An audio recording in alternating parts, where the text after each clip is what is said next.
What's up guys, KplaysHere here. I'm coming back to you from a failed attempt at hibernating until February when Wilds drops.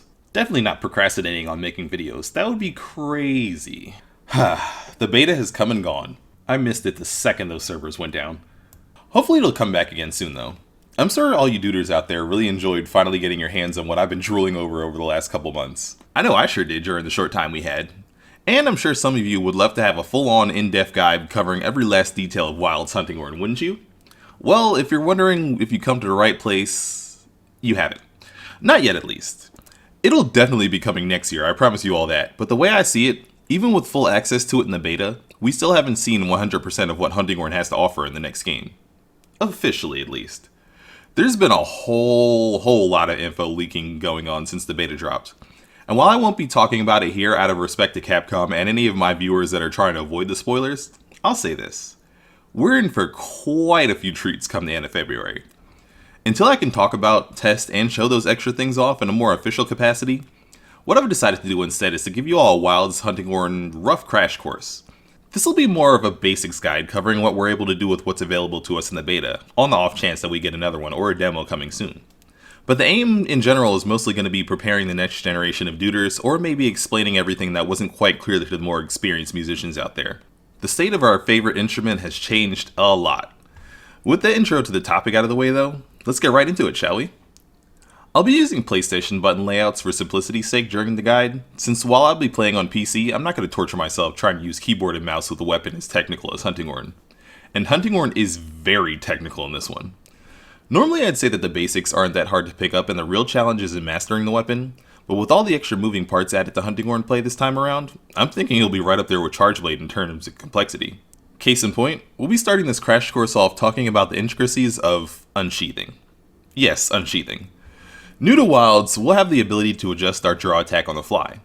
In past games, this move was locked in as a forward slam, which meant that every time you did a draw attack, you'd automatically get note 1.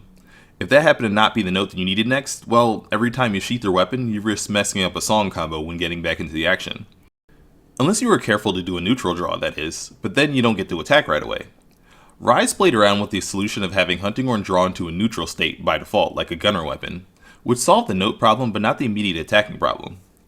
Wilds instead takes the approach of giving us a small window to sort of fake throw the drawing forward slam and cancel it into another attack instead. This in turn gives us the option to either right swing for note 2 or back slam for note 3, for a total of 3 possible attacks on the draw, and any choice of note you like. If you're on the newer side of hunting horn interested hunters though, some of those turns might seem a bit new to you. Since this is supposed to be a crash course for both the experience from past games and those of you looking to start from no hunting horn knowledge whatsoever, let's back things up a bit now that we have our weapon drawn. Hunting horn gameplay is rather unique compared to most other weapons in the game. With one specific exception that we'll get into in a bit, we don't really have that go-to combo that we want to spam for max damage. Instead, pretty much every attack in the moveset can either be done on its own or combined in nearly any order. And each input gives you a different attack depending on whether or not you hold forward on your analog stick.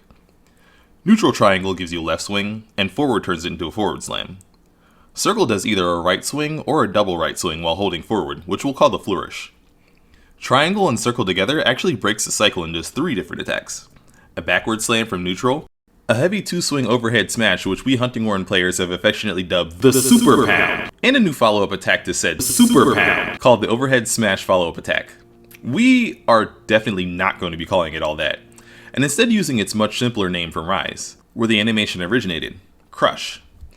So why have all these attacking options accessible to us at all times like this? Well, it's partially so that we can always choose the right move to crack a monster on the head no matter where that head may be, and partially so that we can better interact with the weapon's main gimmick, the song system. See, each attack you do will have a different colored note on the staff under your health bar. Triangle is note 1, which will always be white or purple by default. Purple notes are usually only found on mid to end game horns, which we don't have in the demo, so we'll disregard that for now. Circle will give you note 2, and pressing both triangle and circle together will give you note 3. Unlike note 1, the remaining notes can vary in color, and those color combinations are basically a sort of code that determines what song selection your hunting horn is able to play. These songs can have all sort of different effects, like stat buffs like attack and the fire resistance increases on this horn, or instant use abilities like sonic waves for stunning monsters with sensitive hearing. No matter what buffs your horn has though, our number one rule is to always make sure self-improvement is active. This song is essentially Hunting Horn's upkeep cost that you'll want to maintain 100% of the time before even thinking about anything else. With it, you move faster, your attacks will never bounce off of hard targets, and you'll get a significant damage boost.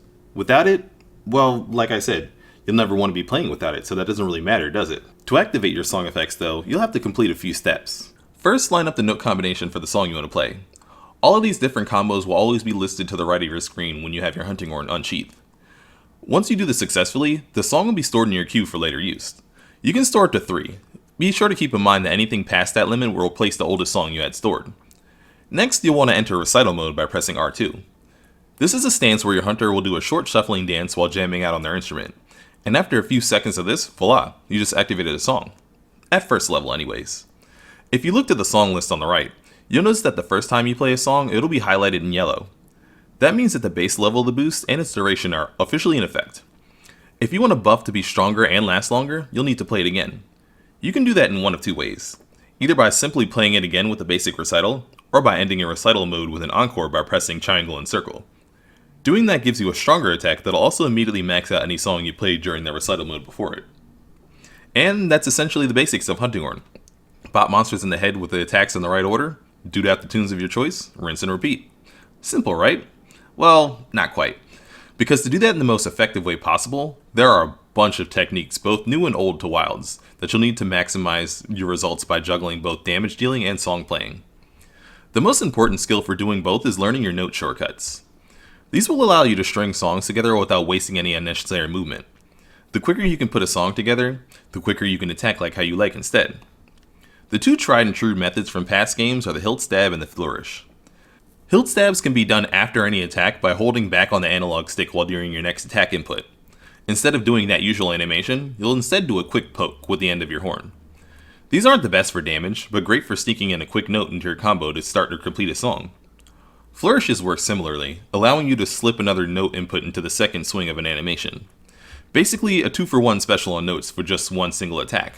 This was such a useful tool in past games that Capcom added this feature to the Super Pound 2, giving us another shortcut option that starts with note 3 and also hits harder. We've gotten 2 other tools for quick stocking notes, but these are seen on new special moves rather than the basic normal moveset. The first you'll only be seeing if you can land a good hit on a wound or exposed weak spot, the Focus Strike Reverb. A nice little Easter egg from Rise using the Earthshaker animation, Reverb now adds an awesome guitar solo before that final sonic boom. The animation has a lot more to it than just style points though, although to be fair, it gets a lot of style points. No, the guitar strumming animation is also there to give you a hint at the time you'll need to input notes on. The exact note colors don't matter, so you can throw out any in whichever order you want, but if you don't play them at this tempo,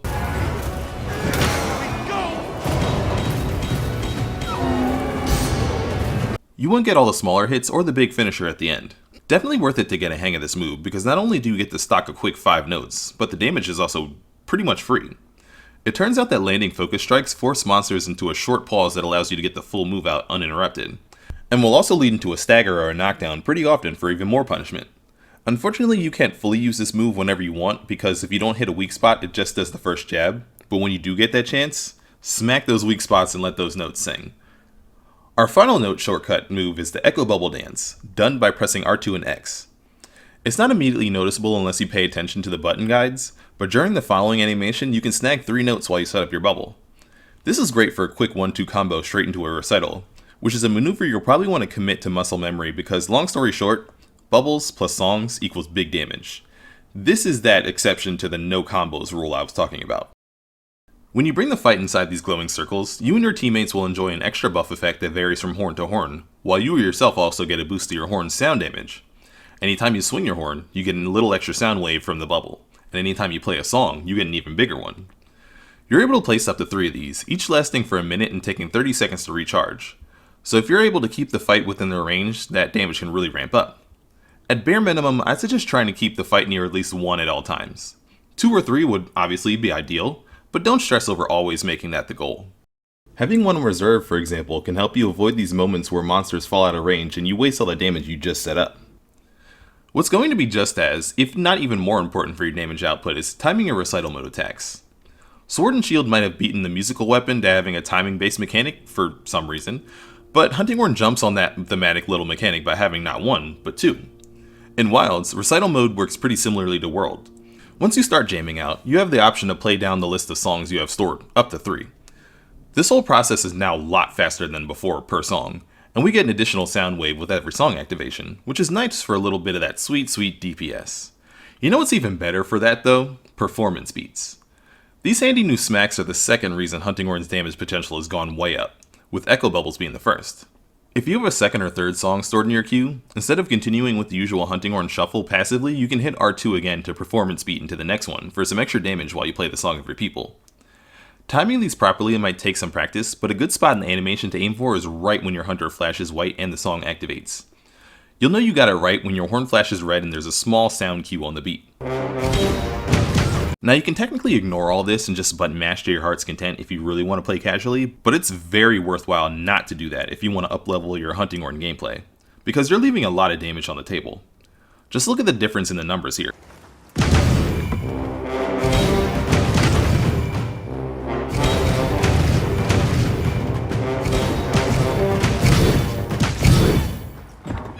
That's a pretty significant amount to miss out on just because you didn't hit the right button at the right time. So yeah, hit the right button at the right time. This new mechanic also applies to the Encore, by the way, which is now one set attack option that replaces the directional variations we had before. And on the topic of directional variations, these do still exist for the starting recitals too, but just use neutral or forward. Mostly forward now, in fact, since it comes out a lot faster, and places your horn forward so you can land hits better. Back to Encores though. In exchange for losing attack variety, this new and improved Encore comes with some new tricks with one single triangle circle input at the end of a recital combo. First, it applies all of your songs immediately instead of going back into the Hunting Horn shuffle, which helps you get right and back to the action after a jam session a lot sooner. It also acts like sort of a sound shotgun, or kind of like the full burst from Gunlands, doing an extra hit per song you played, or a single large burst if you stacked up a couple echo waves instead. And for a brief mention of this, since Hunting Horn probably won't use it for many situations besides it, Focus Mode. The manual aiming here is particularly helpful for making sure all the swings in sound waves and recital mode land exactly where you want them to, on top of the new ability to step in multiple directions during the beats and encores. Now, the other way you can access recital mode is on your Sacred. You'll probably only be doing this on the way to the monster or the next map area though, because you lose a lot of your usual speed and note stocking techniques while mounted. Pressing triangle will put you into a slow flourish-like mode, where you can input notes as your horn swings slowly right to left. R2 will put you into mounted recital mode. Contrary to what we thought before, you actually can move and play at the same time. It just so happens that the button to start playing and the button to hit the brakes on your Sacred are the same button. So I assumed you always had to stop and activate songs, because both things would happen at the same time. Turns out all you have to do is hit up on the D-pad a few times and you'll get started again. It's a bit awkward because of the control overlap, but again, you'll only be using this while chasing down monsters between map areas, so it's fine. Surely, definitely, absolutely not the corner horn on wheels, right? Right? Of course not. So you can now jump into extremely fast recitals, throw out performance beats where you used to have just empty DPS downtime, and then let loose with a recital for an explosive finish. Can it get any better than this? Well, duh, of course it can. This is Hunting Horn we're talking about. Enter the third big reason for Hunting Horn's boosted damage potential, the Echo Wave. These quote-unquote songs, which really just trade out the usual helpful effects for a big old chunk of damage, used to be an exclusive to horns with either red or orange notes. Only came in 2 flavors too, hefty impact damage and hefty dragon element damage. Now though, I wish I could break my no leak discussion promise so bad. But I'll keep it to what we know for sure, because the unreleased numbers are, as always, subject to change in the full game. I don't want to put my foot in my mouth and talk about something that won't end up matching up in the full game. Suffice it to say though that Echo Waves are very, very good additions for Hunting Horn. These will be available in multiple different variations of blunt, slicing, elemental, or status damage, and from the looks of it, each horn can have a different one. Once you have all the song buffs you need activated, you start playing Echo Waves. You have a short opening to deal damage, you Echo Wave. Need something to queue up for that Echo Dance Recital 1-2 combo I mentioned earlier? You guessed it. Echo Wave. With these, Hunting Horn becomes a burst damage machine, especially when you can stack 2 to 3 in an encore for a big combined burst.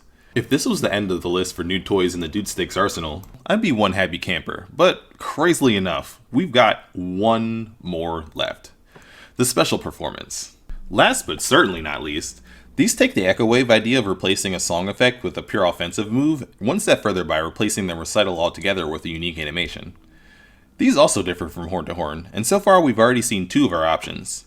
the piercing sound wave that we recently saw in some new gameplay footage, and the new counter-like offset melody we get to use in the beta. There's also been mention of some sort of super healing special performance, but until we get our hands on this and the sound wave, let's talk offset melody. Once you've stored the correct notes, you'll have this move locked and loaded on its own special spot in the queue, so it can't be overwritten by further attacks. That ensures that once you have the song loaded, you'll be ready to fire off whenever you need them, which in the case of offset melody is whenever you see a big attack coming your way. Hit R2, triangle, and circle together and you'll do a quick dodge roll backwards to enter offset stance. From here, you can either let the following attack fly right away, or hold it for a moment to make sure you land it. Either way you do it, if you time it right into a monster's attack, you can power right through that and send him reeling back for the impact. Unfortunately, Hunting Horn doesn't have a fancy follow-up move to do out of its offset attack, but it makes up for this by being able to offset before, during, or after Recital mode. This offers some great protection in what used to be one of our most vulnerable moments, on top of a nice heavy attack whether or not you actually even use it as a counter. Seems great to finally have a solid defensive tool, but keep in mind that this isn't a part of the baseline moveset. Special performances being variable means that not every horn will be able to offset. So you either want to remember not to get too used to countering when you don't have a counter to use, or stick to offset melody horns if having that ability is especially important to you. In my opinion though, all of the special performances look like they most likely have their niches without any one being outright better or worse though. It's just something worth mentioning. But with that, we've come to the end of a much longer than I initially thought it was going to be crash course of Wild's Hunting Horn. As I've been saying in all my coverage videos before we got to play the beta, this thing was jam-packed full of new goodies. And think about this for a second. This isn't even all of it. It's a very, very small portion actually. We've got one song list to play with in the beta, one echo bubble, one echo wave, and one special performance. Imagine how much info we'll have to go over when we get the full thing fully open to us. Aside from how long it's going to take to record and edit all that, I can't wait to get to that guide. Maybe we'll need to break that up into a multi-parter. What do you guys think though? I mean, I've got a pretty good idea of how I want to format the Real Deal guide next year, but I'm open to some suggestions for the best possible way to put that info into an easily understood format for you all. Because again, fair warning and it bears repeating, it's gonna be a lot of information. But February is creeping closer slowly but surely. Hopefully we see some more trailers in either a beta or a demo to carry us to that finish line without going crazy with anticipation. I cannot wait for the next big topic to talk about. Until then though, this has been another KPlays and I hope you enjoy the rest of your day.